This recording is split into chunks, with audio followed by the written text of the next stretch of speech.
있죠? 명제가 뭡니까? 명제란 잠깐 예를 하나 들어줄게요. 선생님 잘생겼다.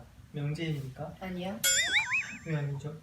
근데 보는 사람마다 다를 수 있기 때문에. 기준이 그래요? 통일되지 않으니까. 그럼 이것은 젓가락이다. 그럼 명제입니까? 참이 명제. 그러면 이것은 과자다. 거짓이 명제입니까? 명제입니다.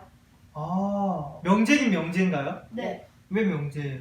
이것은 과자다. 예. 이게 아니요, 과자가 아닌 것이 의견이 통일됐기 때문에 거짓이 명제. 기준이 명확하죠. 참과 거짓이 분명한 문장이나 식을 뭐라고 한다? 명제. 명제라고 하죠. 그러면 이 명제가 어디에서 많이 쓰이냐면 논리적으로 과정을 거쳐서 결론을 얻어낼 때 이 명제라는 문장들로 이야기를 하는 거예요.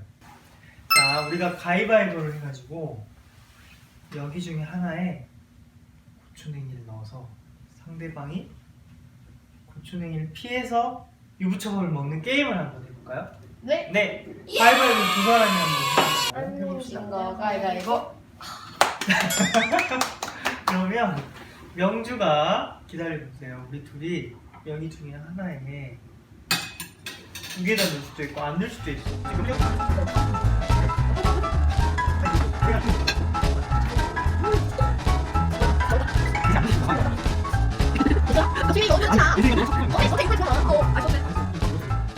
자, 예슬이가 이제 한 얘기랑 내 얘기를 듣고 맞추면 돼요. 이거 중에서 하나는 고추냉이 초밥이야. 이거 둘 다 고추냉이 초밥이에요. 근데 고추냉이를 넣은 사람이 거짓말장입니다.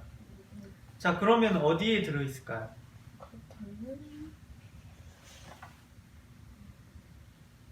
여기 들어있을 것 같아요. 왜요? 왜냐하면은 아니, 그러니까 하나도 안 들어있을 수도 있고 하나가 들어있을 수도 있고 두 개 다 들어있을 수도 있는데 어떻게 하나가 들어있을 거라고 생각했어요? 이제 음.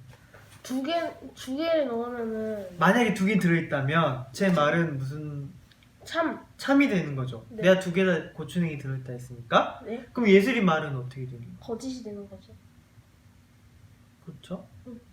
그러니까 둘 다 만약에 들어있다면 내 말이 진짜여야 되는 건데 둘 다 들어있다면 둘 다 거짓말장이어야 되기 때문에 모순이 생긴다.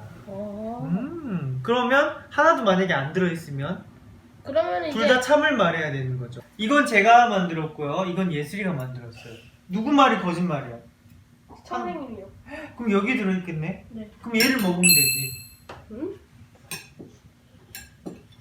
먹어보세요. 들어있는지 안 들어있는지. 아이고, 잘 먹네. 맛있어요? 이것도 먹어봐.